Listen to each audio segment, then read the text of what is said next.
mechanical proof the Earth is not a globe, and other unnecessary follies.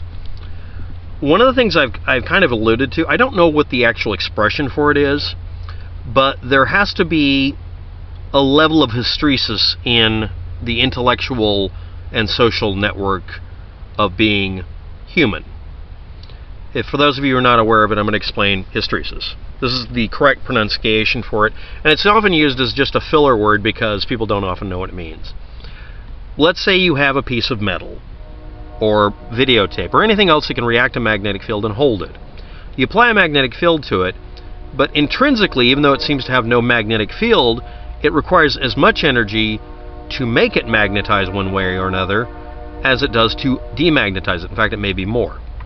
To a certain point, it'll also get stuck either being magnetized one way or another, but it won't be neutral unless you scramble it. It takes a lot of effort to undo this sort of work. There must be a compelling force to cause change in the flux, the magnetic flux of a piece of material. This can also explain a lot of things like there's a tipping point effect.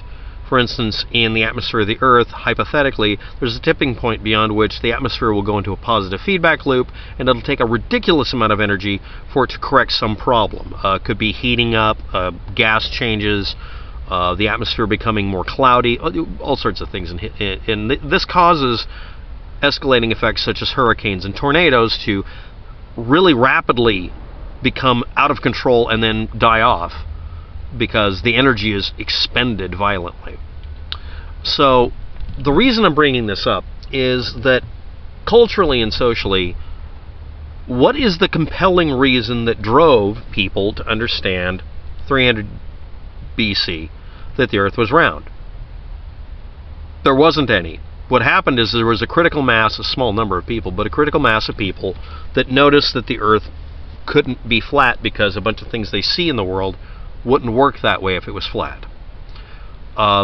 Same thing with the Earth orbiting the Sun.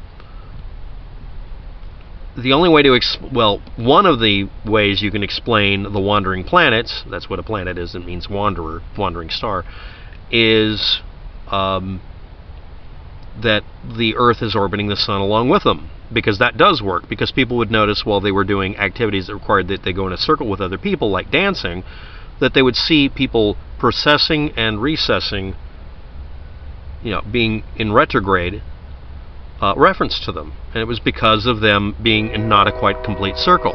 So that literally is kind of how people, on an intrinsic level, they began noticing, I don't think we could be the center of the universe because planets shouldn't do that. That seems like a stupid thing for a god to make the planets do. So what we have here is the normal escalation of simply noticing these things. For instance, you can look around at the world now. I'm gonna note something. If you look up old books on when spring actually starts, there's a certain year where the months didn't line up with the good time to harvest or plant.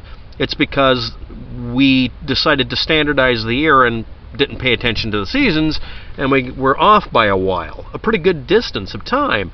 So at one point we had to chuck several weeks out because our calendars were wrong, because we just simply did a math error. We humans are stupid and we do that, and it took years for it to synchronize all over the planet. But it made sense. And then we also found out each century we had to do a strange little equation because of the fact that we don't use a 0 year, because we don't. So mathematically we caused an error a long time ago just by counting the years. Now, why am I bringing this up? Well, what is the compelling reason we changed? We were planting and harvesting the wrong times. What is the compelling reason we switched from, quote, the gold standard for medicine to scientific method? Gold standard was whatever works the least damaging is the best. That's the gold standard.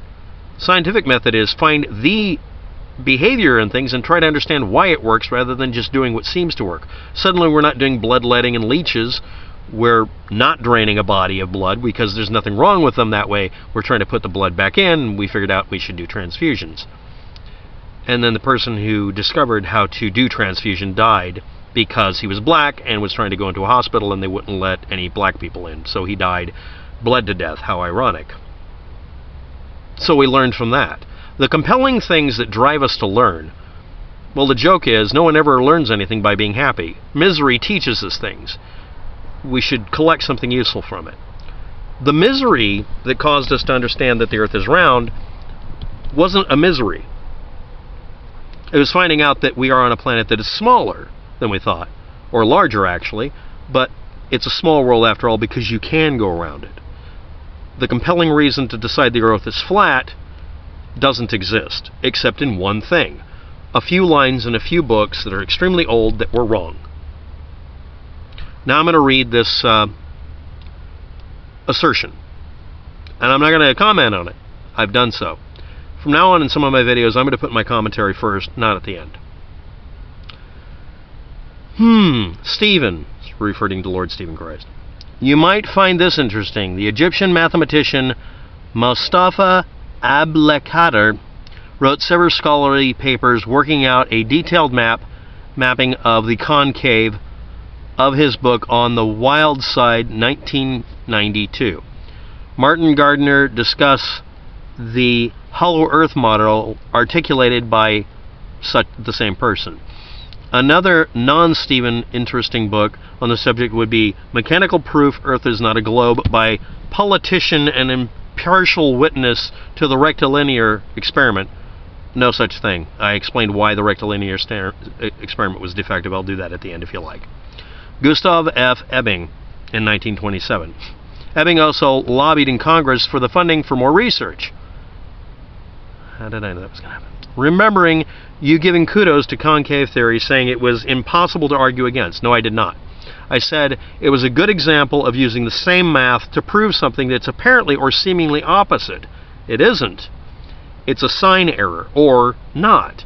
The point is, the people who were arguing against Lord Stephen Christ never bothered to check his work. And then I found out later, if you're curious, Lord Stephen Christ refused to do any proofs as well. Which is a shame. Being a troll like he is, and an admitted troll, he could have taught people something, but he blew it. He squandered a chance to teach. And honestly, I don't want to go through the effort either. I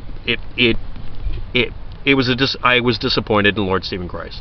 Most of them couldn't do any refuting because they didn't want to try. And I found that sad. But he was dealing with flat earthers. That was the funny thing. Round earthers said, yeah, it's the same equations. You're just literally ending up with them turning inside out, which is a very good and very important thing that you should learn to do. You should be able to do that with the equations because they have to be able to be symmetrical, which would cause you to end up with a concave Earth.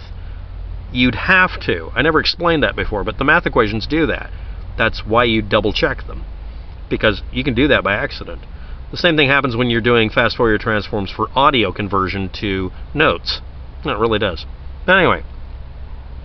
Well, seems folk peer-reviewing the Egyptians' papers also came to the same conclusion as you, that it's not. Well, maybe. I'm going to be putting the links below. Seems also like Ebding's book, the Egyptians' work seems to have been buried or hidden, or for whatever reason. I would leave it up to you to decide. I'm sorry, but this sounds like a meme to make sure that people can't critique. That's what it sounds like. But anyway. But I will check it later. Thanks for the information, because I love looking these up because I hope that they can teach people something. You can learn something from something being turned inside out, literally. In fact, that is the joke. I'm hoping these are the guys I was looking for.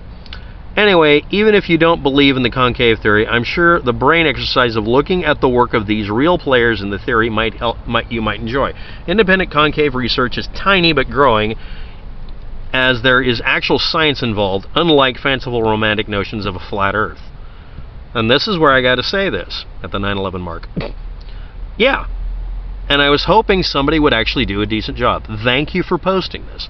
Now, why did I go on and on and on about that? What is the compelling reason to do this? Okay. What is the compelling reason to figure out how to decrypt a file after you encrypt it? It's literally the same thing. You're running the equation in reverse, or the process, or the algorithm in reverse. Some things are non-reversible. Some things are reversible, and you should find out. The equations for doing these things are identical, or they would be appearing to. And I'll do a real quick one on the rectilinear experiment and the witnessing of it. Because the Earth is presumed, we're just going to start with the presumption of it being an 8,000 mile across globe. That means it's 4,000 miles from the outside of the Earth to the inside, which means over a 4-mile distance, I'm rounding it off horribly, it's a 1,000 to 1 ratio difference. So over a 4-mile distance, you would have a deviation from perfectly level if you were actually doing a perfectly flat, perfectly square rectilinear experiment. A deviation in a 1 meter distance of less than a dime's thickness. That level of precision is not maintainable over that distance, except if you throw out the mechanical stuff and use lasers, or some other method that does not require mechanical objects, because gravity and temperature and humidity affect it because they were made out of wood. Even if you use metal ones, they react. There are only 2 types of metal I know of that do not expand or contract at all.